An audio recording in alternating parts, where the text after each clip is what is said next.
Glória a Deus. Louvado seja o Senhor. Deus é bom. Eu achei que eu ia conseguir concluir os 7 montes até o fim do ano, e Deus permitiu.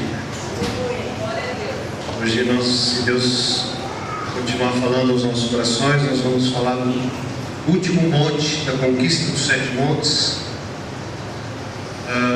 Eu já estou começando, está bem adiantado o trabalho que eu me propus a fazer a última vez que eu falei disso, que é escrever o livro. Acredito que até fevereiro e março eu tenha concluído os 7 montes. Vou precisar da ajuda de todos aqueles que conhecem uma editora, aqueles que podem ajudar na arte da capa, aqueles que possam fazer a revisão. Ainda tem um longo trabalho para fazer. E se você quer tomar conhecimento sobre essa visão, sobre esse projeto, os 8 CDs, é o primeiro que é a introdução geral, e mais um de cada monte, vão estar à disposição da livraria. A hora que você precisar é só pedir, eu vou deixar uma lista dos 8 CDs ali. Aproveitando o anúncio da Gabi sobre professores, eu tive o privilégio esse ano de dar aula para as crianças e vou continuar o ano que vem. E foi um desafio, porque eu sei que Jesus ama as crianças, e eu queria entender esse negócio. E confesso que algumas vezes quase que eu perdi o equilíbrio. Mas Deus foi maior que eu. Eu fui muito mais abençoado que as crianças. Agora, um pouco antes do culto, a gente teve uma reunião e nós vimos que, apesar de ser apenas 1 hora por semana, que é quase nada, não, 1 hora as crianças recebem por semana, de ensino cristão, que é quase nada, perto do que elas recebem nas escolas e na casa delas, muitas foram transformadas, porque Deus é maior que nós. Então, se você também tem o mesmo desafio que eu, entender como Jesus é, imitador, e se quiser ser um imitador de Jesus, procure dar aula para as crianças, é muito bom. Posso falar por experiência pessoal. Mas voltando ao assunto da noite, o último monte que eu ainda não falei é o monte da mídia, o monte da comunicação, o monte do marketing, do jornalismo. Nós já falamos de quase todos. E é interessante porque nós temos que entender a nossa posição no reino de Deus.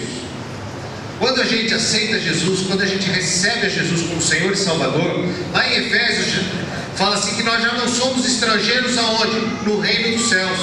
Nós passamos a ser cidadãos do reino do céu. Então já não somos mais estrangeiros, mas somos santos da família de Deus. Lá em Efésios 2,19. Então nós passamos a ser habitantes do reino dos céus. E depois, lá em João 15,19, ele diz que já não somos mais desse mundo. Ou seja, nós somos ETs desse mundo. Porque agora nós somos do reino de Deus. E nós aceitamos a Jesus, fomos salvos, fomos realmente incorporados como cidadão do reino dos céus, e Deus nos envia de volta como estrangeiros, como embaixadores, como mordomos, como administradores das riquezas do reino neste mundo. E lá em João também, já no 17, ele fala assim: não peço que os tire do mundo, mas livres do mal. E é assim que nós temos que viver aqui na terra, sabendo que o mundo não tem que nos influenciar, mas nós temos que influenciar o mundo. Porque a mídia, e esse é o assunto dessa noite, é um instrumento tremendo de influência. É um instrumento tremendo de manipulação de massas. E tem sido usado por quase um século pelas trevas. E Deus quer levantar um povo guerreiro, um povo que vai mudar a direção desse domínio, dessas armas. Porque na verdade o instrumento em si não é problema. O problema é quem usa e a forma que usa o instrumento. É como a espada de Golias. Golias não ameaçou o povo com a espada, ele ameaçou com a mídia. E quando Davi toma a espada, quer dizer, o instrumento em si não é mau, depende das mãos em que ele está. E quando ele toma a espada e corta a cabeça de Golias, ele muda a informação. Ele muda o processo de informação. Então nós não temos que nos preocupar com o instrumento, mas nós temos que preocupar com quem está manuseando o instrumento. Isso é muito interessante, porque quando a gente fala de mídia, apesar de eu estar falando do mundo da mídia, começo a pensar muitas vezes em tema, em título, e alguns temas às vezes me causam confusão, porque vem 2 ou 3, e quando eu não consigo me decidir, eu largo os 2 ou 3 para que vocês ouçam, e depois vocês me ajudem a decidir. A última vez que eu fiz isso eu me dei mal, porque alguém chegou e falou assim, todos foram bons. E eu continuei sem saber decidir. Mas um dos temas que eu entendo como tratando da mídia é mudança de tendências. Outro tema é tomada da espada de Golias. E um terceiro tema é geração ou era de Eliseu. Depois vocês vão entender por que isso, por que Eliseu, que vem depois de Elias, e qual que é a forma que Eliseu assumiu essa má divulgação, dizendo, agora o tempo é outro, gente. Vamos mudar a situação. Quando eu falo era da informação, o tempo da informação, o tempo da mídia, e nós estamos vivendo esse tempo onde a mídia é rei, onde a mídia realmente ela tem um domínio na política ou na sociedade, dizem que é o quarto poder, legislativo, executivo, judiciário, e a imprensa surge como quarto poder, porque nós sabemos que estamos vivendo uma era do visual, era do, não é mais a audição, mas é o visual. O pessoal que teve no Encontro de Homens teve essa revelação muito clara. E essa era do visual é exatamente o contrário da fé, porque é mover por vista, não por fé. Mas vamos entender um pouco a história. Antigamente existia uma era agrária onde os barões do café, os grandes latifundiários, eram os todos poderosos. Depois esse tempo mudou, veio um tempo do conhecimento. Eu não peguei muito disso, não vou achar que eu sou velho, mas que o professor era uma autoridade na cidade, o cientista, o filósofo, as pessoas que eram alfabetizadas se diferenciavam das demais. E houve uma era do conhecimento. E eu sou de uma geração que os pais, que não eram estudados, sonhavam com os filhos formados. Isso foi uma fé, porque eles sacrificavam tudo que tinham para que os filhos pudessem se formar. Depois veio a Revolução Industrial e as grandes nomes, os Matarazos, aqui em Campinas os Chapéus Cury, os Hermílios de Moraes. Esses eram os grandes milionários, eram os grandes homens, eram as grandes referências. Depois veio a era financeira, onde os bancos surgiram mais fortes que as indústrias, onde o capital era o que gerava, era mais poderoso que a guerra. O capital podia corromper, usar tudo. E aí a gente ouve, né, o Setúbal, o Safra, pessoas aí, banqueiros de influência na sociedade. E mais recentemente, a maioria de aqui já viveu que a era da tecnologia, o Vale do Silício, Bill Gates, Steve Jobs. Mas nós estamos vivendo uma nova era, a era da informação. Já não é tanto o computador ou o celular, mas o que tem dentro dele, o que ele transmite, o que ele fala, que tipo de comunicação. É o Google, é a Globo. Esses veículos hoje, eles são realmente os veículos de poder, de influência na sociedade. E Deus quer levantar o povo com discernimento, graça e sabedoria, para que possa subir no monte da comunicação, no monte da mídia, e trazer esse tipo de informação, esse tipo de comunicação para um povo ansioso, angustiado, deprimido, arrasado, temente, mal de pânico, mal de depressão, mal de ansiedade, todos os tipos de males que você puder organizar na sociedade. Nós estamos sendo hoje massacrados massacrados pela mídia. É o terror em pessoa. Quem hoje sai de casa às 11h30 da noite para dar uma voltinha no quarteirão se não morar no condomínio fechado? Sabe o que é isso? Terror, não vai acontecer nada com você. Mas a ideia de que vai acontecer, ela massacra a gente. Quando o homem-bomba explode num barzinho no centro de Campinas ou de Jerusalém, ninguém mais vai para Jerusalém, porque acha que um dia, se ele for para Jerusalém, vai ter um homem-bomba perto dele. É o terror, é o excesso de informação massacrando as nossas vidas, e nós vamos sendo sucumbidos, esmagados, espremidos a tal ponto que gera pânico, desespero, medo, angústia. E a igreja está vivendo esse mesmo processo de vítima. Mas Deus está levantando um povo corajoso, ousado, destemido, que vai conquistar esse monte, que vai mudar. Gente, se a imprensa, se a informação hoje que chega a nós é más notícias, são informações de medo, de terror, quem é o contraponto disso?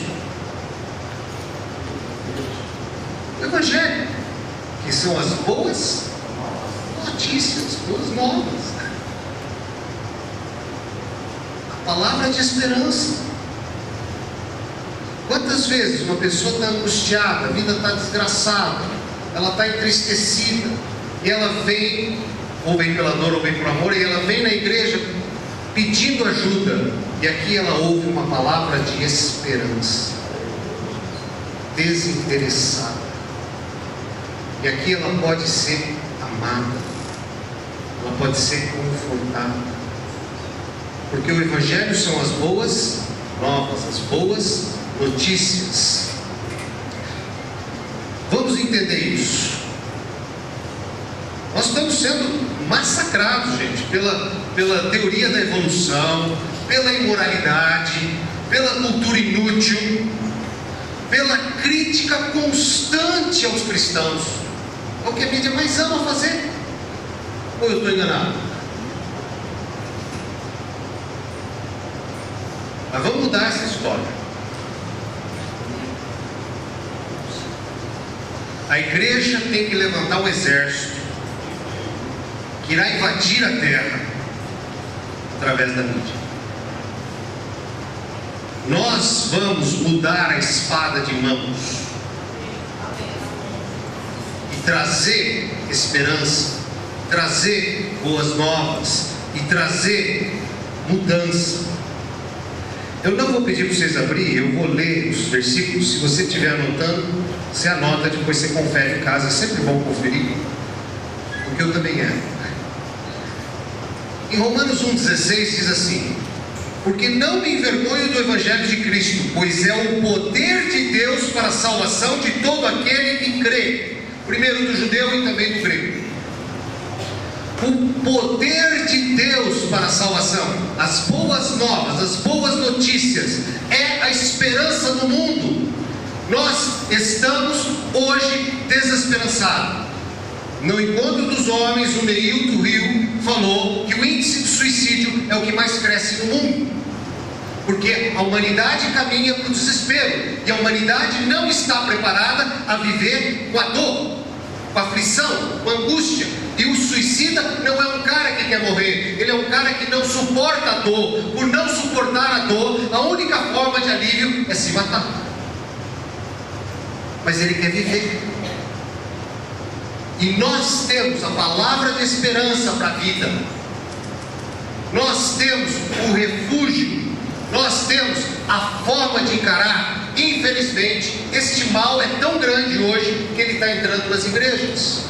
E essas sensações, e essas opressões, e essas angústias, inclusive a igreja também não ensina a lidar com a dor. E muitas igrejas estão ensinando que se você tem dor, você é um fraco, você não tem fé.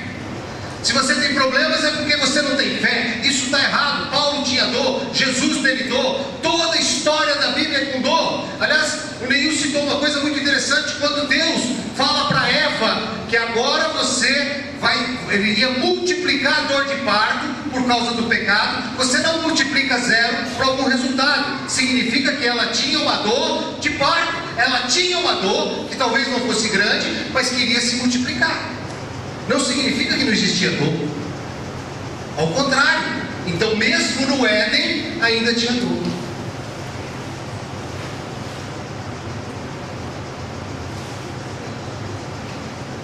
O Evangelho, as boas novas, é o que faz com que nós sejamos alimentados,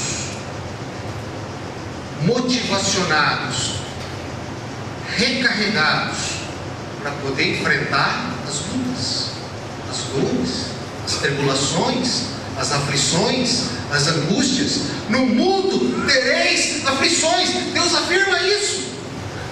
Mas tende bom ânimo. Então as boas novas, as boas notícias é o que pode não me deixar perecer, não me deixar agoniar, não me deixar angustiar, não me deixar realmente deprimir e ser derrotado, mas me dá forças para continuar, me dá forças para enfrentar, me dá força para dizer: é problema, eu sou um filho de Deus que fui chamado para resolver problema. Eu não fujo de problema, eu não fujo de situações, eu enfrento situações e Deus me dará graça para poder vencê-las. Glória a Deus. Isaías 52:7 diz assim: quão formosos são os pés, sobre os montes os pés do que anunciam as boas novas, as boas notícias, que faz ouvir a paz, do que anuncia o bem, que faz ouvir a salvação, do que diz a Sião: o teu Deus reina, o teu Deus reina. Quão agradável os pés, os valores que guiam os nossos passos, que anunciam as boas novas para redefinir, reorientar culturas, ensinamentos, remover a opressão, aumentar a criatividade e transformar vidas. Transformar vidas, transformar as nossas vidas. Nós vivemos, eu falei isso, uma geração visual, que é o radical oposto de uma geração de fé. Eu só ando pelo que eu vejo. E quando você anda pelo que você vê, você anda por 3 fatores muito fortes, que eu determino como conhecimento. Você anda por sentimento, você anda por histórico e você anda por valores econômicos. Esse conhecimento é o que faz você caminhar. Então, se você fecha um contrato, você vai bebemorar, porque você fechou um contrato milionário, e você vai festejar aquilo, porque é visual, é natural. Mas o caminho de Deus, nós que não somos deste mundo, não é o conhecimento que nos move, mas é a sabedoria. Nós não andamos pelo sentimento, mas nós movemos por um chamado de Deus para que fomos criados. Nós não andamos pela história das nossas vidas ou do mundo, mas nós vivemos por um dom dado gratuitamente por Deus sobre nós. E nós não andamos de acordo com a economia, mas andamos por uma paixão daquilo que Deus coloca em nosso coração.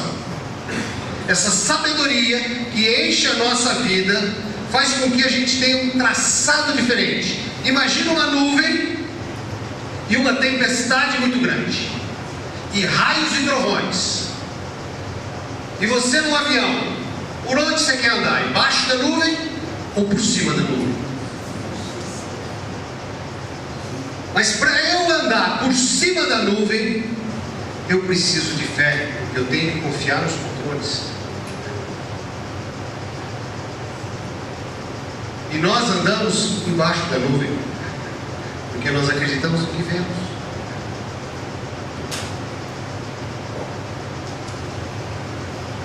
O painel de controle é o que me guia acima das nuvens.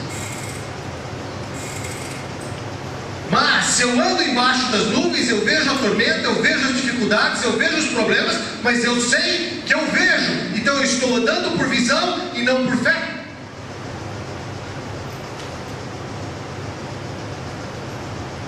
E se eu não dar esse passo ousado, eu fico estagnado. Assim foi proposital. E morro. Se eu não der esse passo ousado, eu fico estagnado. Gente, nós estamos entrando no ano de 2014. 2014, não querendo fazer nenhuma filosofia, numerologia, nada. O calendário judaico é 5.774, os dois que terminam em 4. E 4 tem um significado de porta.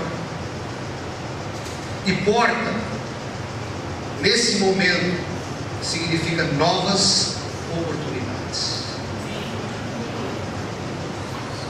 Você quer ficar estagnado no ano que vem?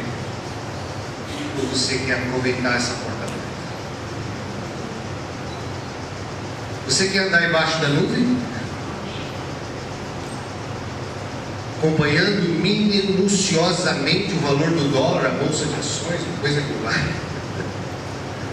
Ou você quer ir acima da nuvem, crendo que o painel de controle, que só pode ser lido se você tiver fé e você tem que acreditar nele. Esse é o ano da virada. Esse é o ano de você tomar uma decisão. E para isso, nós temos que usar a mídia para anunciar Jesus. Em Romanos 10, 14, 15 e 17 diz assim: como, pois, invocarão aquele em quem não creram? E como crerão naquele de quem não ouviram? E como ouvirão, se não há quem pregue? E como pregarão, se não forem enviados? Como está escrito: quão formosos os pés dos que anunciam o Evangelho da paz, dos que trazem alegres novas de boas coisas, de boas notícias. De sorte que a fé vem pelo ouvir e ouvir a palavra de Deus, no versículo 17. Nós somos os chamados para sermos os anunciadores, os comunicadores, aqueles que irão usar do poder da comunicação e da mídia para fazer a diferença neste mundo, para fazer a diferença nas vidas, para reverter o quadro da depressão para a motivação. Louvado seja Deus. Você sabe que na Bíblia, falando em mídia, tem até outdoor, né? Sabia que outdoor já existia, né? Na Bíblia. Na verdade, até antes de Jesus, está lá em Abacuque 2:2. Fala assim: então o Senhor me respondeu e disse: escreve a visão e toma bem legível sobre tábuas, para que a possa ler quem passa correndo. Aí o pessoal da mídia, já existia outdoor.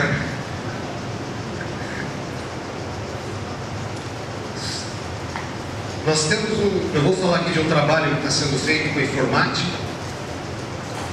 que um dos outdoors mais influentes hoje no mundo é no Times Square, Nova York.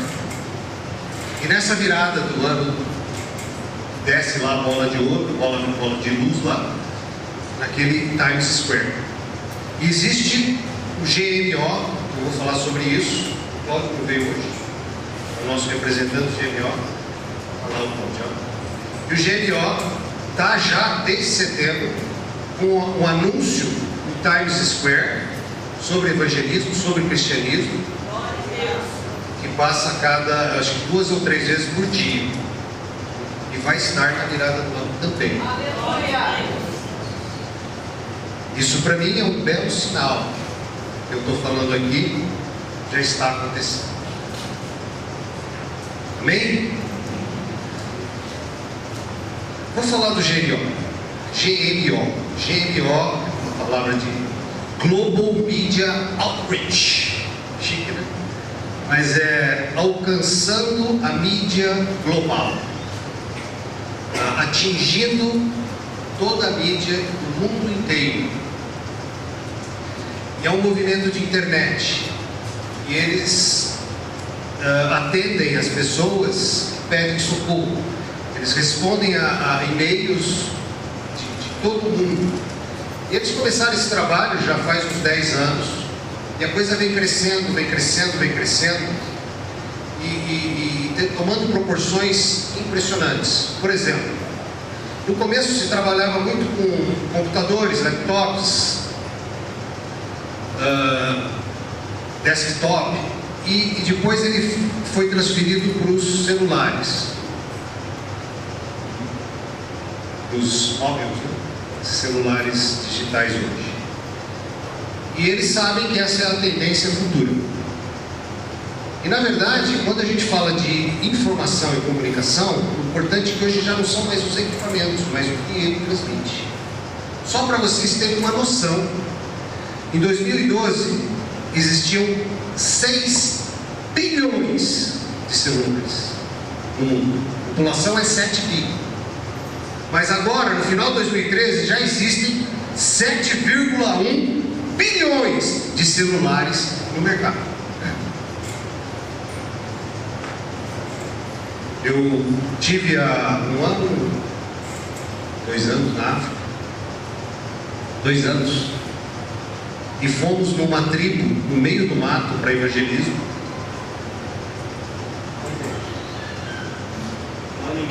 Um ano e meio. E lá no meio do mato, no meio de Moçambique, no lugar onde Judas perdeu as botas. Não sei porque eu não achei as botas. Mas o celular funcionava. Não tinha luz elétrica, não tinha água encanada, não tinha nada. Nada. Mas o celular funcionava. Fiquei impressionado. Gente, estou com sinal. É impressionante. Só para vocês terem ideia, 40% desses 7 bilhões hoje estão conectados na internet. 3 bilhões de pessoas hoje estão conectadas na internet. Tem mais celulares nas casas do que pasta de dente. Tem mais celulares nas casas do que água encanada.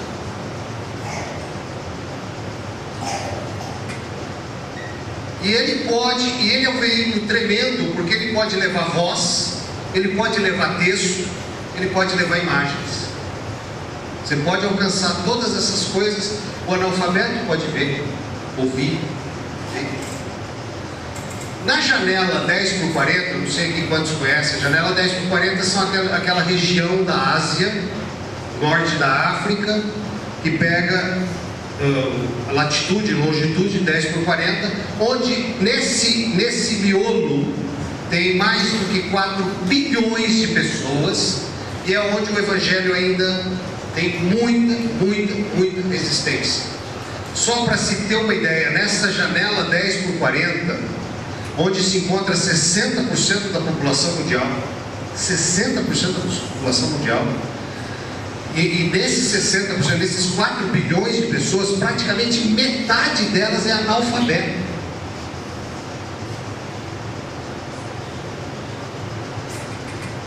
É um povo pobre e em trevas, onde predomina o Islã, budismo, hinduísmo, shintoísmo, sikhs, animismo e ateísmo. 1 bilhão de pessoas desse lugar nunca ouviu falar o nome de Jesus. Nunca. Aí você vai para as missões, e nós somos uma igreja que investe em missões, inclusive no GMO, que é as missões via internet. Todo o capital americano investido em missões para essa região essa janela 10 por 40, que tem 60% da população, só 2% é investido lá. E o resto do mundo, inclusive o Brasil, só 1% é investido lá. Nós temos 98 a 99% de todo o capital que é investido em missões, investido nas regiões fora da janela 10 por 40. Por quê? Porque há muita oposição nesse lugar.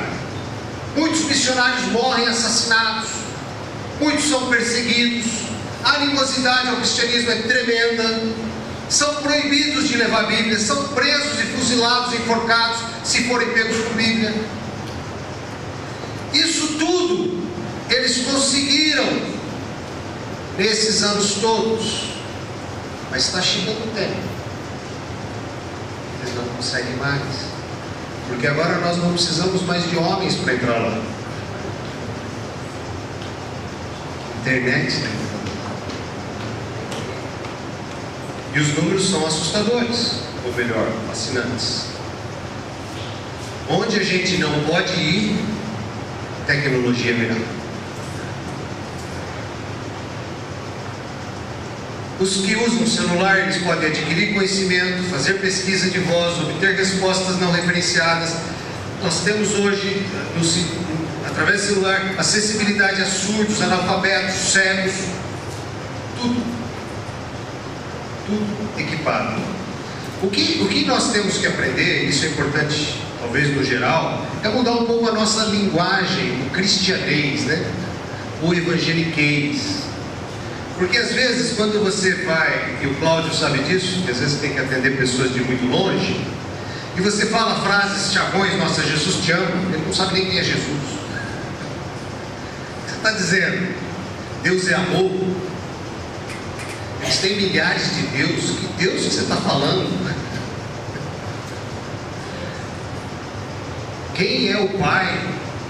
Nós temos que mudar essa linguagem. Palavras como santidade, trindade, são vocabulários que para nós é tão rotineiro, tão fácil, tão comum, e que às vezes a gente pode usar e não ter efeito nenhum. Isso eu estou falando por aqui, a gente entender realmente a questão da mídia.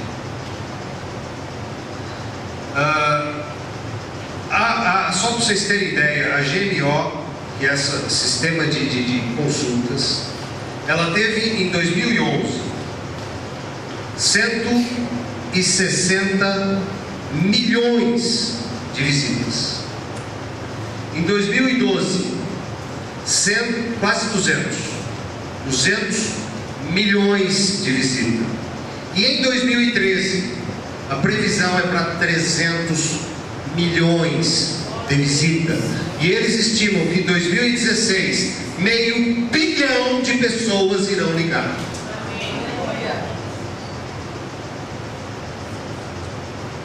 Dessas pessoas, vamos cair um pouco na real.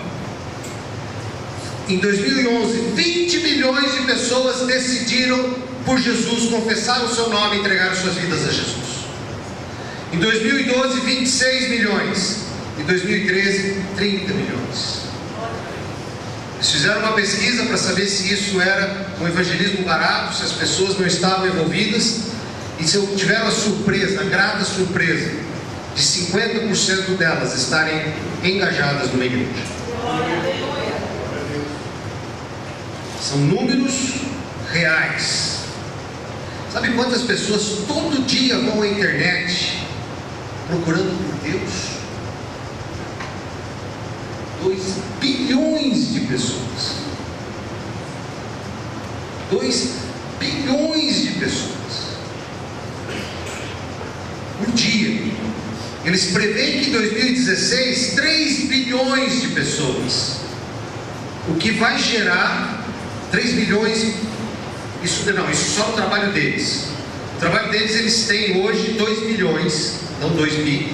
Eles preveem que em 2016 vão estar com 3 bilhões, e isso dá uma soma anual de 1 bilhão de pessoas. Os números são loucos. Há algumas situações assim muito interessantes. O Egito, a gente sabe o Egito, Primavera Árabe, presidente islâmico, Hosni Mubarak. O Egito teve, esse ano 2013, quase 400 mil convertidos via esse programa de internet. E é interessante as estatísticas, porque na época de agosto, onde houve aquelas passeatas, a Primavera Árabe, onde houve a rebelião, onde caiu o Mubarak, aumentou as consultas em 20%. Quer dizer, as pessoas na crise buscam a Deus.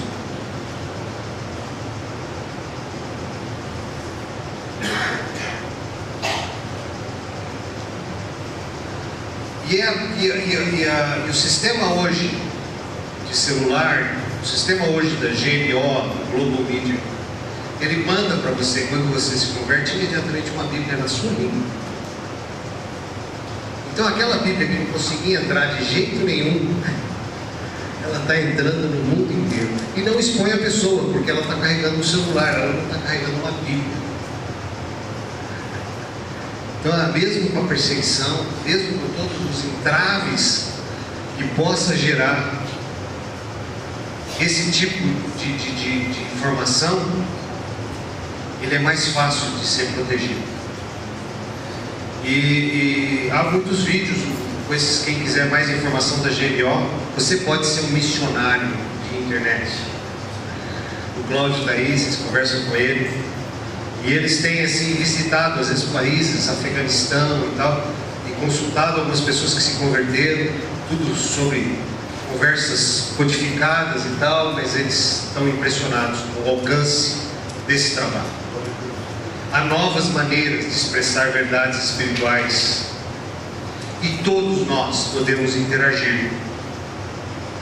O inimigo tem usado essas armas abundantemente para atacar os crentes, para gerar imoralidade, para tudo.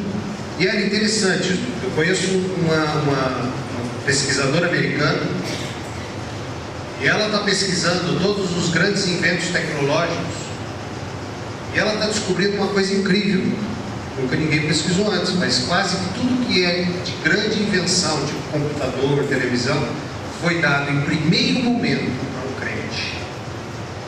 Não soube como usar. Porque todo conhecimento é de Deus. Se o diabo soubesse alguma coisa, ele já tinha usado o DNA há muitos anos. Mas quando há o conhecimento, Deus libera o conhecimento. E Ele libera muitas vezes para o cristão. E o cristão, por não saber o que fazer, muitas vezes manipula errado. Nós ficamos falando que a televisão era do diabo há muitos anos. Perdemos um monte. O computador não é uma coisa. Se a ciência, se a tecnologia está sendo liberada ao conhecimento dos homens, é porque Deus permitiu. E nós temos que usar esse conhecimento para trazê-lo para o bem. O problema não é a espada, o problema é na mão de quem está a espada. Amém?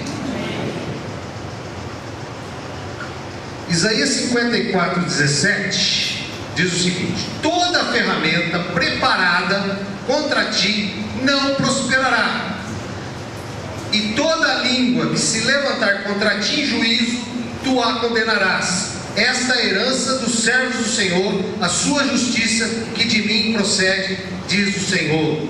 A mídia é herança do Senhor. A mídia é uma faca de dois gumes, é uma espada de dois gumes, pode ser usada para o bem, como pode ser usada para o mal. Na mão dos santos, todas as coisas cooperam para o bem. Amém?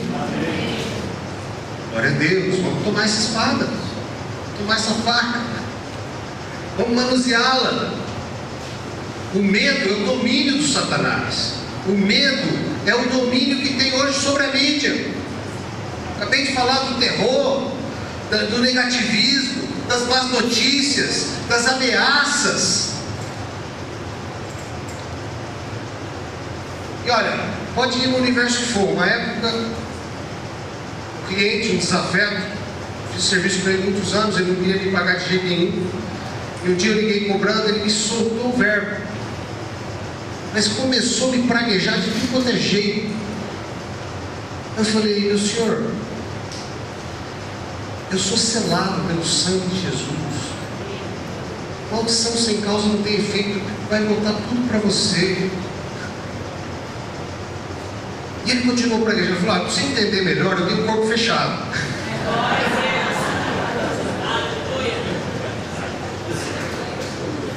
Ele desligou. 6 meses depois eu fui numa audiência.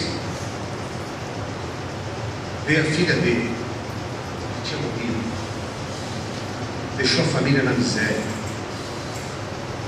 A menina chorando. Mas eu sei que eu devo chorar. Eu saí de lá tão indignado. Falei: Deus, eu não queria que ele morresse, eu queria só que ele me pagasse. Não era para fazer isso.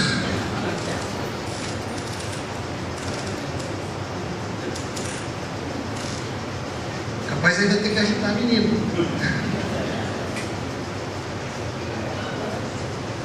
Maldição sem causa não tem efeito.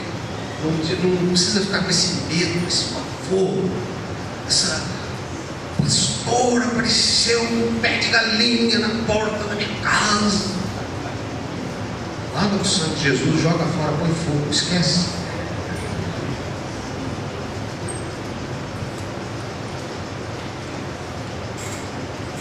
Nós não podemos ser influenciados. Se você for ver a história de Elias, ele era um cara usado por Deus, poderoso em Deus, mas ele tem uma história interessante. Até o Daniel Bandeiro não fala quem é o pai de Elias, não fala de onde veio. A Bíblia é tão minuciosa, né? O povo judeu é tão minucioso em dar a raiz, origem. Elias não aparece do nada desafiando o rei. E ele é um cara assim, incógnito, porque ele vence os 450 profetas de Baal. Ele desafia todos os inimigos de Deus. Ele faz fogo descer do céu. Ele manda parar de chover, para de chover. Ele manda chover, volta a chover. Ele tinha uma unção, ele tinha um poder tão grande. E de repente você vê esse cara com um temperamento tão frágil, estagnado, imobilizado pela mídia. Olha só o que fala em Reis 19, 2. Então Jezabel, depois que ele matou os profetas de Baal, então Jezabel mandou um mensageiro a Elias e disse: assim me façam os deuses, e outro tanto, se de certo amanhã a esta hora não puser a tua vida como a de um deles. Ela mandou uma mensagem: ó, você está frio.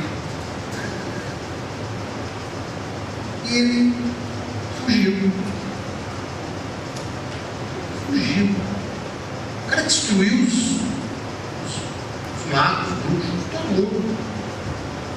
Fez milagres, maravilhas.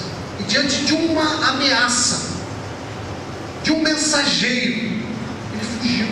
Foi para a caverna. Ficou lá um tempo.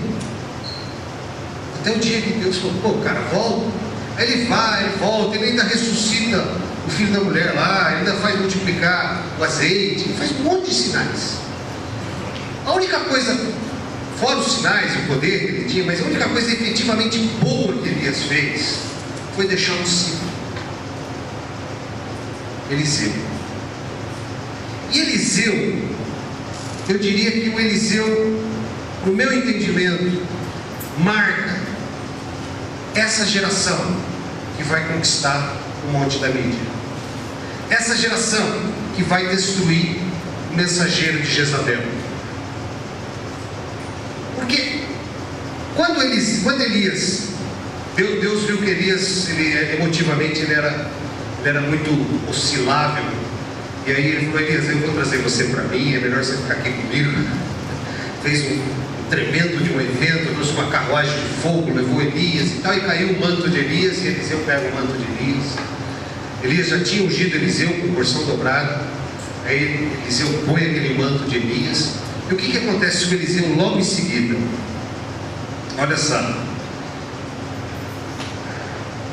em 2 Reis 2, 23 e 24. Isso, estou falando de Elias rapidamente, porque Elias quis morrer, tudo por causa de má notícia. Ele não estava preparado para a dor. Mas olha o que acontece com Eliseu em 2 Reis 2, 23 e 24. Já com o manto de Elias. Então subiu dali a Betel, e subindo ele pelo caminho, uns meninos saíram da cidade e zombaram dele e diziam-lhe: sobe careca, sobe careca. A Bíblia diz calvo, tá, gente? E virando-se ele para trás, os viu e os amaldiçoou no nome do Senhor. Então 2 ursas saíram do bosque e despedaçaram 42 daqueles canudos. É curioso quando você vê essa passagem e fala: meu Deus, o que é isso? Elias deixou uma mensagem. Eliseu deixou uma mensagem bem clara: eu não sou Elias. A mensagem dele não era assim: não brinque com careca. A mensagem dele era: não brinque com o Filho de Deus, não mexa com o Filho de Deus. Você, mídia, não tem mais poder para nos destruir. Você, imprensa, não tem poder para nos caluniar e sair ilesa. Você, informação, você, tecnologia, você que tenta nos arrasar, tenta nos perturbar, tenta nos agoniar, tenta nos deixar cada dia mais aflitos, não tem mais poder, porque sou filho de Deus, ungido, com unção dobrada.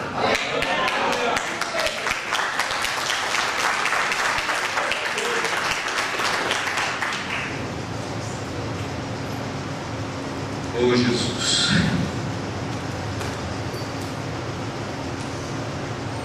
glórias te damos, Pai.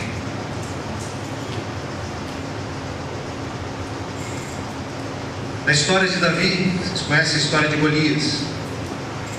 Golias, quando ameaçou o povo de Israel, ele não ameaçou com a espada, ele ameaçou com palavras. E foi o suficiente para todos tremerem, para todos morrerem de medo, para todos se acovardarem, até que surge Davi. Até que surge Davi para enfrentar o Golias. Mas ele não enfrentou uma guerra contra Golias, ele enfrentou uma guerra contra Deus. A ação de Davi não era lutar contra um gigante, mas era lutar contra Deus. Eu não lutei contra aquele homem, eu não fiz nada para aquele homem, mas ele fez contra Deus. Davi, quando enfrenta Golias, ele saiu debaixo da nuvem e foi para cima da nuvem. Ele saiu debaixo dos raios, dos trovões, da tempestade, e foi ser guiado por fé, pelos comandos, pelo painel, por aquilo que Deus prometeu. E é exatamente isso que ele faz. Lá em 1 Samuel, diz assim: e os filisteus estavam no monte de um lado, e os israelitas estavam no monte do outro lado, e o vale estava entre eles. Então saiu do arraial dos filisteus um homem guerreiro, cujo nome era Golias, de Gate. Ele tinha de altura 6 côvados de um palmo, trazia na cabeça um capacete de bronze e vestia uma couraça de escamas, e era o peso da couraça de 5 ciclos de bronze. E no 11 diz assim: ouvindo então Saul e todo Israel essas palavras do filisteu, espantaram-se e temeram muito. Temeram muito. Mas até que veio Davi. E como Davi, a igreja hoje não pode mais se calar,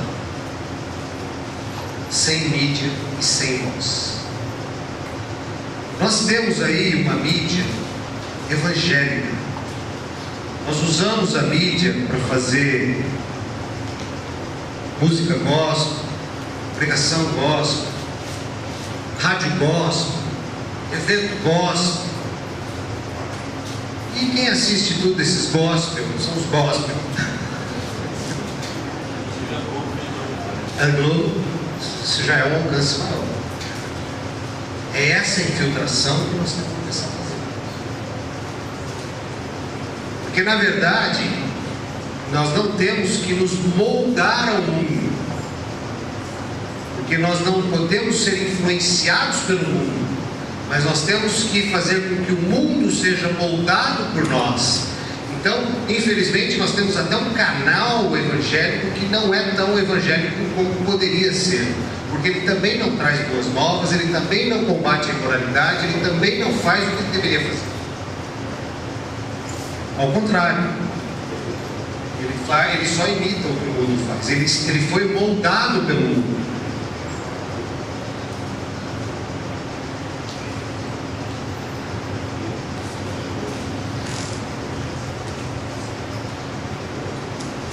Nós temos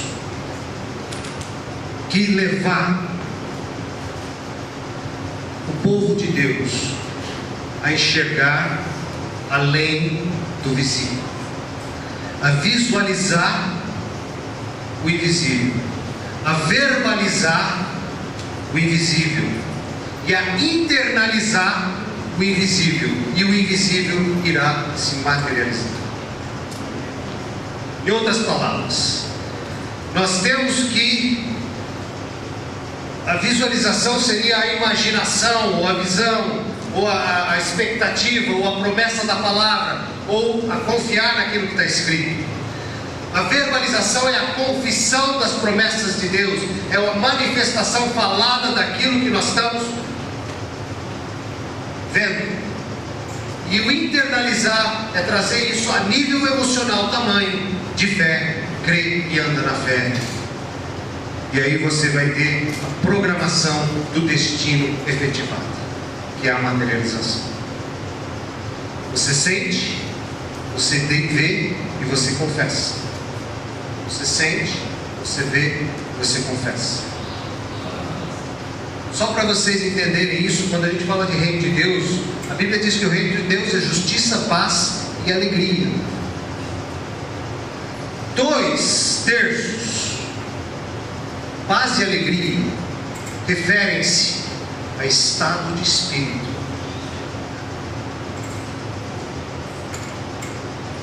Justiça, paz e alegria. O reino de Deus, duas das qualidades do reino de Deus dependem do meu estado de espírito. E o que a mídia e o inimigo está tentando destruir ferrenhamente? Sua paz e a sua alegria.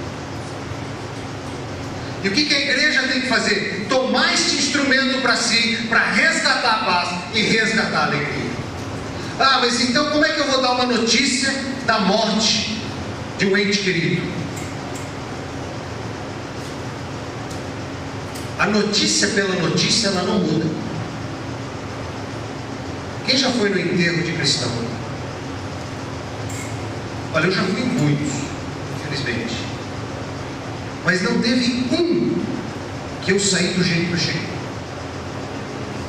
Sem ser consolado, sem ser reanimado, sem ser motivado. Que veio uma palavra de ânimo, que veio uma palavra de sustento, que veio uma convicção de onde vamos, que veio uma convicção da salvação, que veio uma convicção que esse irmão partiu de uma melhor. Todas as vezes que eu fui ao enterro cristão, eu saí motivado. E às vezes com pregações muito dolorosas do próprio pai enterrando o filho, com palavras de motivação. Não existe má notícia que o reino de Deus não possa transformar em paz e alegria.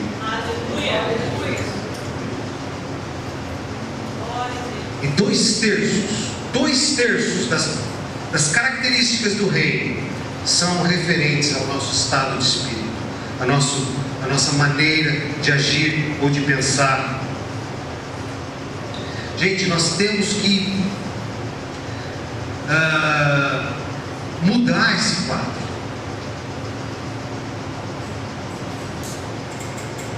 Jesus declara, quando ele foi tentado, que ele estava pegando de volta tudo que tinha sido roubado por Satanás. Ele estava pegando de volta a autoridade e o domínio.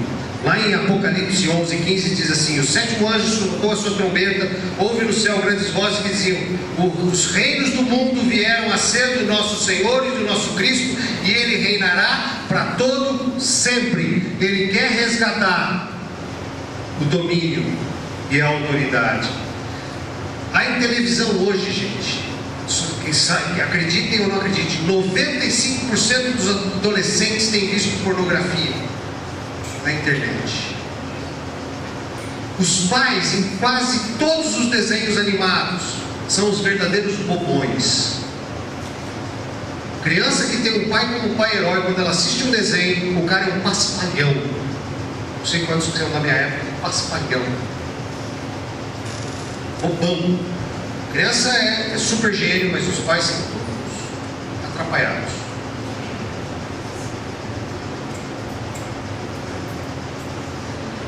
O que eu estou dizendo é que nós não temos que fugir desse mundo num monastério. Nós temos é que arregaçar as mangas e enfrentá-lo. Nós temos é que, como Davi, pegar a espada de Golias, que é a figura da mídia, a espada, e cortar a cabeça do gigante. Nós temos que pegar essa espada, ocupar esse monte da mídia e cortar a cabeça do gigante. O inimigo tem dominado a mídia por praticamente 100 anos. Chega. Está na hora de você e eu fazermos a diferença. Está na hora de sairmos do casulo. E não para criar mais uma TV cristã, mais uma rádio cristã. Essa espada tem que penetrar na sociedade. Nós temos que inverter esse domínio. Nós temos que realmente alcançar com a alegria e com a paz o coração das pessoas que estão sofrendo. Mesmo entre nós, Paulo teve dores, e Paulo, no ápice das suas dores, preso, na carta, acho que é o Timóteo. Timóteo era um garoto que estava começando o Evangelho. Paulo sofreu todas as dores possíveis e imagináveis. Foi açoitado, foi espancado, foi apedrejado, foi naufragado, tudo que você puder imaginar. E ele estava preso, condenado à morte e iria morrer. Ele sabia que iria morrer, porque ele disse que combatia um bom combate. E a única coisa que ele fala para Timóteo é motivacional: não desista, vai em frente, não desista, fica firme. Não desista, continue. Nós não podemos ser dominados pela mentira. Nós precisamos levantar a bandeira da verdade, levantar a bandeira daquilo que é do reino de Deus, da qual nós pertencemos, e declarar o reino de Deus na terra. Gente, o mundo caminha para radicalização. A última igreja de Apocalipse é a igreja de Laodiceia, onde Jesus fala que ele vai vomitar o morno. Não dá mais para ficar com o pé em dois barcos. Não dá mais para ser meio santo. Não dá mais para ir na igreja de domingo, para aplacar sentimento de culpa, para cumprir tradição, para seguir ritual. Ou você é santo, ou você é profano. Ou você é separado, ou você é mundano. Ou você é justo, ou você é ímpio. Vocês têm que escolher aonde querem estar. Ou você vende ânimo, ou você é um murmurador e só vende aflição. Se as dificuldades transformarem você num tremendo murmurador, se ajoelha, pede perdão e volta para Jesus.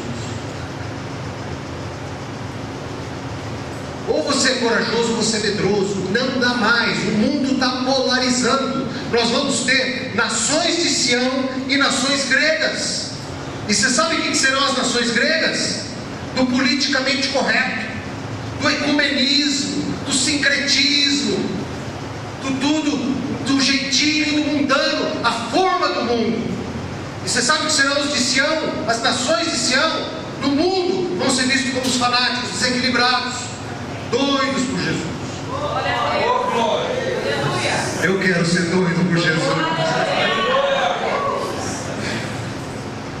Olha só o que diz em Zacarias 9, 12 e 13. Voltai à fortaleza, ó presos de esperança.